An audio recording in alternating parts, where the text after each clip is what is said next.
Hi, this is Jeff Lighthall from Anesthesia and Critical Care. This talk is about how to evaluate somebody who's hypotensive.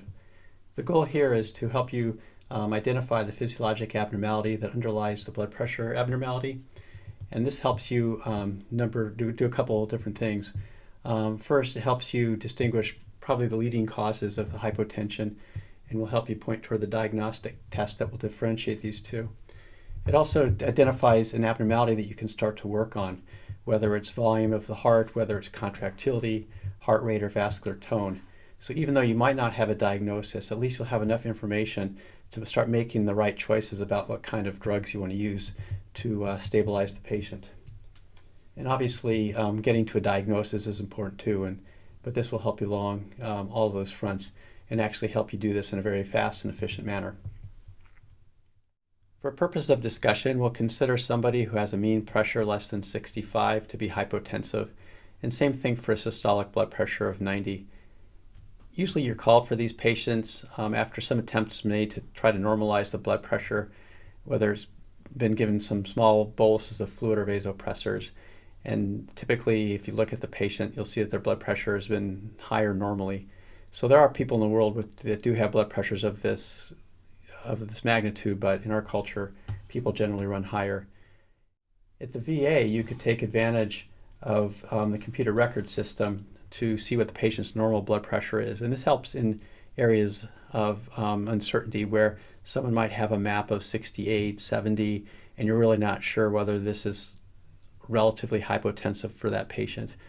Other systems like Kaiser and Stanford that have Epic can also, they have their own algorithms for looking at historical values, but I'll show you the one that we use at the VA.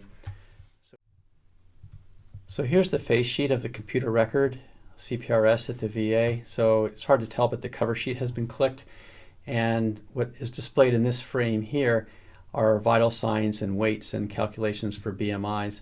All these other fields have been blanked out to preserve confidentiality.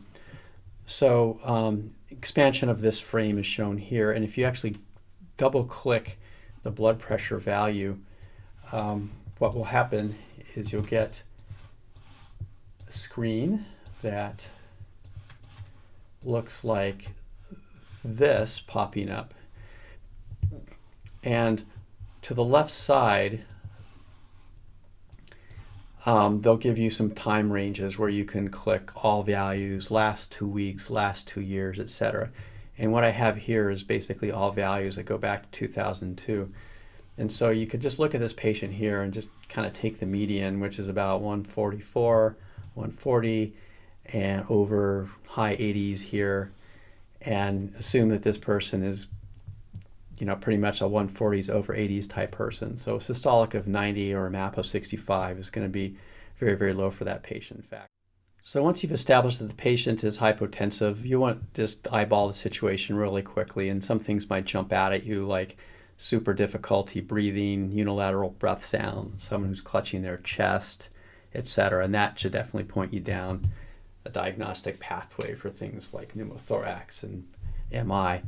But otherwise, often there aren't really any great signs that are just jumping out at you. So if you basically agreed at the outset that the patient has a blood pressure problem, really when you think about the derivation of blood pressure, it could be only one of two things. It could be a vascular resistance problem or a cardiac output problem. If it's a cardiac output problem, it's got to be either a heart rate or a stroke volume problem. But let's get back up to the difference between an SVR and a cardiac output problem. So if it's an SVR problem, this is, to be precise, is either a low SVR or a low cardiac output. So when people have a low cardiac output, they actually try to compensate by increasing their vascular resistance. So often when you just see someone who's hypotensive, if you just jump down to do a peripheral exam and try to figure out in your mind what the cardiac or what the vascular resistance is doing, often you can differentiate which branch of this tree you're looking at. So someone with a low SVR might be a little bit warm. They're going to have bounding pulses. their capillary refill might be quite brisk. And you like to hang on to their hands because they're pretty darn warm. These patients are going to be pretty cold. And in fact, you might even get called to this patient because the pulse ox isn't working. They have very slow capillary refill. Their pulses are very faint.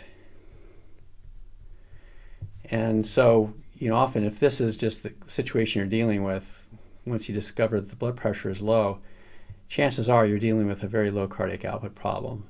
And then your next goal is to figure out whether it's a heart rate or stroke volume problem. If you're dealing with an SVR problem, your differential diagnosis is pretty darn slim. This is going to be one of your distributive shock etiologies, which is either something going on with the peripheral nervous system or some form of severe inflammation, whether it's going to be sepsis, anaphylaxis, or allergy, or some other kind of hyperimmune system where the innate immune system is just having some big cytokine storm, as you might have with some of the immune reconstitution syndromes, where you might have even with adrenal insufficiency or pancreatitis. And so kind of a pretty short differential there. And so again, if this is going to be a low heart rate, so when you have a low cardiac output, just put your hand on the pulse too, as you have above, and just figure out whether this is a very low heart rate. And if that's the case, then that could very well be a huge part of the problem, or it could be the only problem. If it's a stroke volume problem, again, your differential is not that big, and kind of go through it systematically here, because this is kind of where the meat of a lot of patient evaluation is. Well, the first possibility is the patient could be incredibly dehydrated, or it could be hemorrhaging. So there could be just basically no blood in the body. Or there could be some blood, so let's just say plus blood, but it's not getting into the heart, as the case may be with tension pneumothorax, with cardiac tamponade, or maybe an AV myxoma or something, interfering with valvular function. Other possibilities. So you've got blood, it's getting in, but it's not getting pumped. And this is certainly the case where you have acute MIs, or maybe CHF exacerbations, or maybe a combination of a failing heart and aortic stenosis. Well, actually, that one's probably the next one. So let's say you have blood, it's getting in, yeah, it's getting pumped, but it's not getting out. And so this is, a situation where you might have something like aortic stenosis. This could be pulmonary hypertension. Again, kind of intertwined with function in those two cases. But how about an acute PE? That could give you some obstruction to outflow. Finally, let's say you have blood in the body, it's getting in, it's getting pumped, it's getting out, but it's going backwards.